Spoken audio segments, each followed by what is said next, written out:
What is up, y'all? Sparty here. So, recording on the iPhone 12 Pro here. Just testing this out, seeing how I like it again. Can only do 3x 4K zooming, but that's whatever.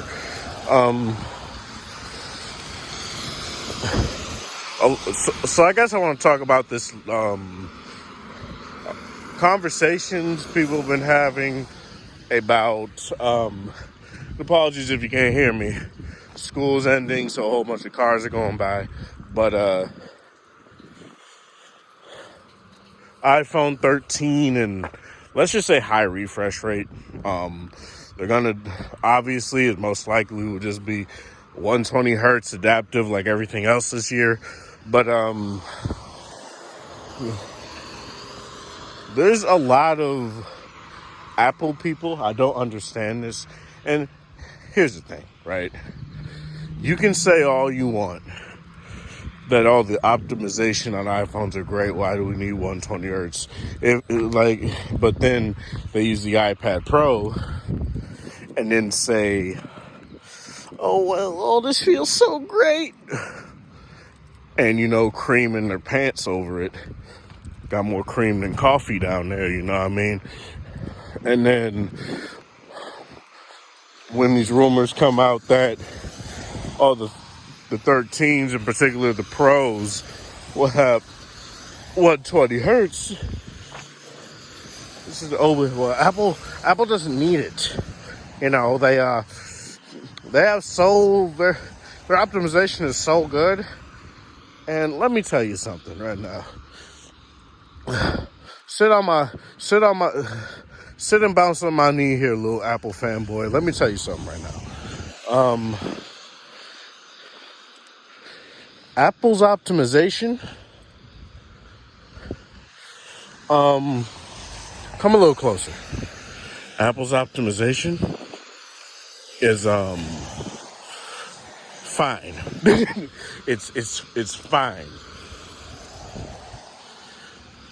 And let me tell you why I just say it's just fine, okay? I've seen frame drops on iPhones more than I've seen frame drops on any of my Android phones. I've seen weird, finicky bugs and glitches that just don't make sense. I want to use my AirPods with my iPhone. Guess what? The AirPods won't be connected to the iPhone. It'll still think it's connected to the goddamn iPad, even though I'm not at my house. So to just continue to play the goddamn video and then I'll decide, oh, you know what? I'm just not going to play the audio through the AirPods, even though it says that the AirPods are connected. There are a lot of things that Apple does that is very finicky that people don't want to talk about.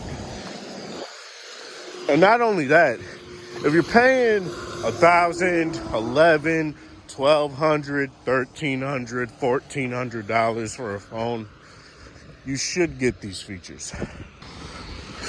You should want Apple to give you high refresh rate on your display. You should. Or give you a 120 hertz display. You should. Because you're paying a premium, right?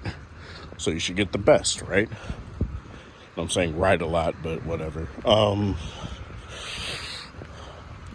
lot of this for me comes down to whether or not Apple does it correctly. Now, you, dear Apple fanboy, might think that they will do it just correctly out of the box and nothing will be terrible, nothing will be bugged out, battery life will be amazing, it'll be the best phone out there in terms of battery life with 120 hertz and all of that. And you can think that. That's totally fine. And I'll be real, it may be. It just might. We'll see though. But it isn't like with launch Apple products, Apple hasn't had a litany of problems, such as the OLEDs not being calibrated all that well out of the box. The iPhone 12 mini having touch response problems, which is very funny because the S20 FE came out and also had those problems as well. The phones kind of being a hot pocket at certain points. Certain elements of the UI lagging, and the phone just overall being slow, and the battery draining super quickly despite the fact that you're not even using the phone. You know, to act as if Apple still has this like down pat optimization, as if they still just make one phone, as if they still just make one device, is stupid. Because they've been making more than one phone for like what? Since the 6. So there's like that's over 6 years now, almost 7, that they've been making more than one phone. And the moment they decided to introduce more than one phone, and when they decided to introduce iOS 7, more and more problems have cropped up.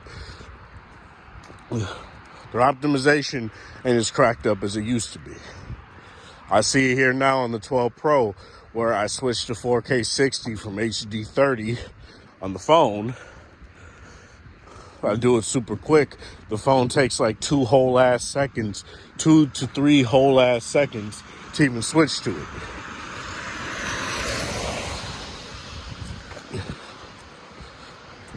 So don't give me this Apple's optimization is amazing and it's the best out there.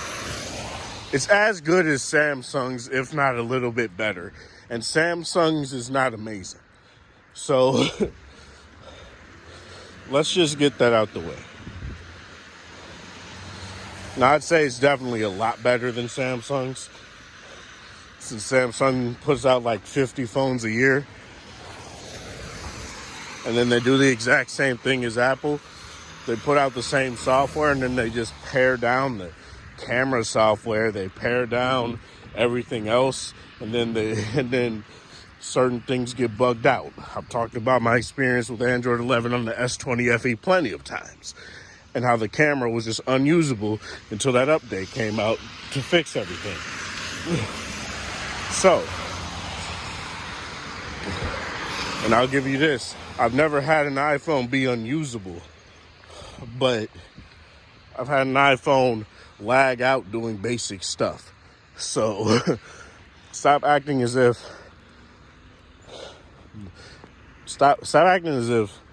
Apple has this like magic optimization that they get all the top mages in the world to mystify and put spells on their phone so that it's ever smooth. You won't need 120 hertz on an iPhone because it's smoother than 120 hertz. No, that's not what happens. But yeah, 120 hertz on an iPhone should definitely be a thing. It's very nice on the iPhone 12, the iPad Pro. That's why I'm putting Pro behind a whole bunch of goddamn products. Stupid Apple, but whatever. But the problem with that is there is ghosting, especially if I compare it to, say, my S21 Ultra, which is on an AMOLED and there's no ghosting. I can definitely see it, but that only really happens on the home screen, so it's whatever. Let me know in the comment section below what you guys feel about this. I know this kind of turned into a spank Apple stands rant, but you know, sometimes you gotta teach your little boy a lesson.